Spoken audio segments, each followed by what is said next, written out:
Hey, this is Jason with 4W Knives. Today we are taking this ladder Damascus billet and we are turning it into a hunting knife. This knife is going to be donated to the Lost Cowboy Church in Gracemont, Oklahoma for their annual fundraiser. Those of you who have watched the channel for a while might remember us doing a hunting knife with a deer antler handle for this same event last year. Well, this time we are doing a Damascus hunting knife with an elk antler handle. I hope you enjoy it. Stay tuned and maybe you can decide what I do wrong.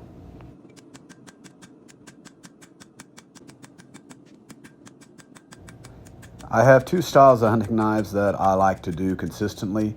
I have put them both on the anvil. I'm shooting for something in between. One of them has more belly than what I wanted. The other one doesn't have as much belly.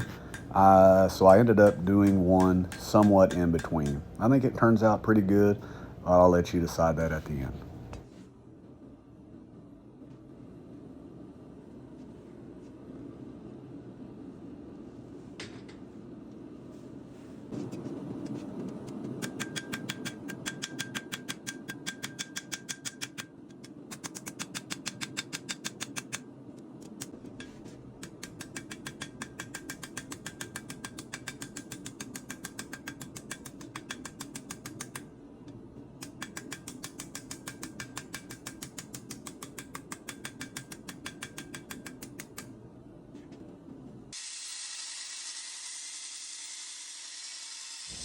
I got this one forged almost to the exact size and dimensions that I wanted.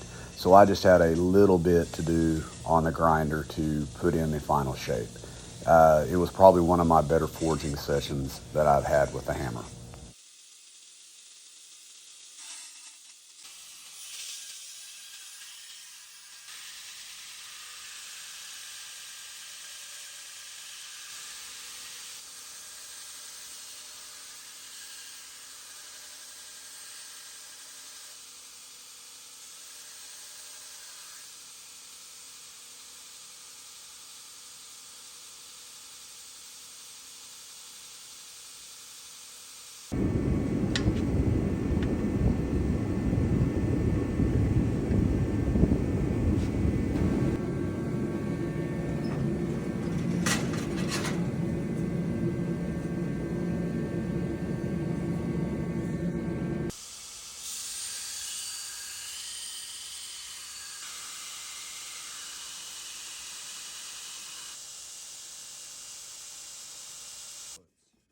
It's hand sanding, but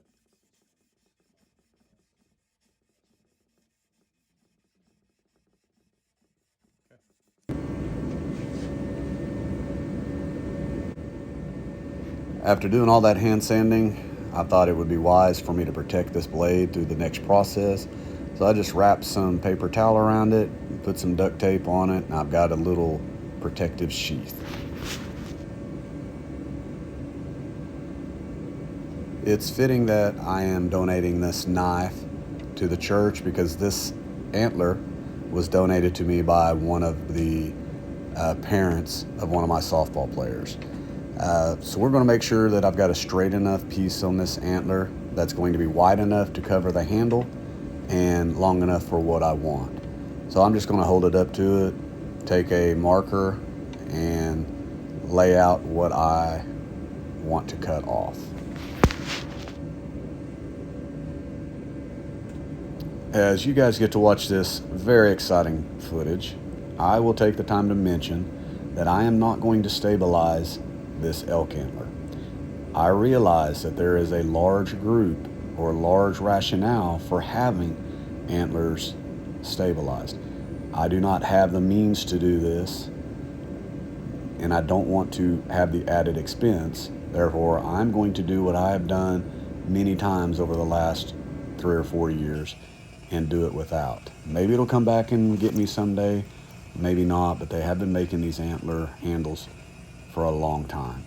I'll leave your own personal choice up to you, and cross my fingers.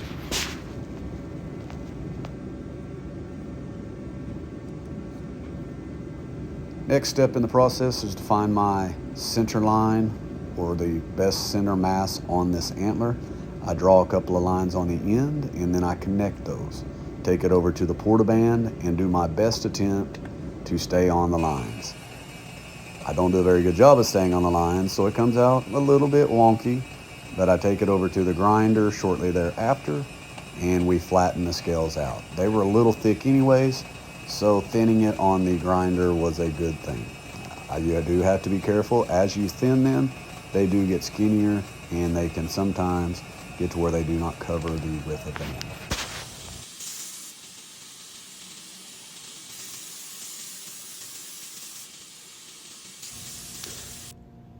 The first couple of times that I did antler handle, I messed up while I was drilling. We're dealing with a natural product, something that is made in nature, so it's not flat, it's not even. So you have to make sure that you do your part to hold it in the right spot. Use bracing. Sometimes we use an extra drill bit or something to place under one end that needs to be raised up. Find your method of keeping this straight and level. If you don't, it will mess up. I had to redo a couple when I first did it. Now that I know that, it's a little bit easier process.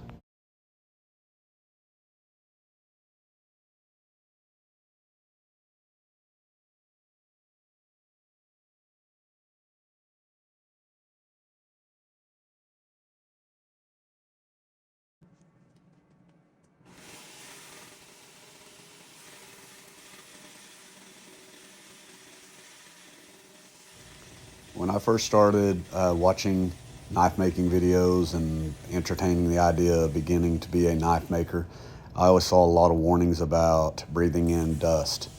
Anytime you are grinding, anytime that you are kicking up dust, you need to have protection. You need to have a mask. You need to have eyewear.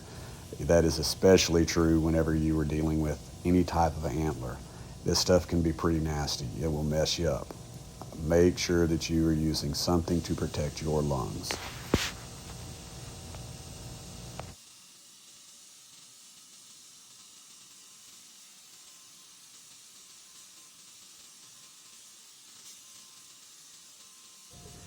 Okay, once I get this shaped, we're going to get it glued up, and the video is going to be finished here in just a second, so hang on and get to see a finished product. I'm going to do a new leaf that I'm turned over, and that is cleaning up after I'm done for the day. Got a shop vac with a dust collector attached, and I'm going to try to make this a habit.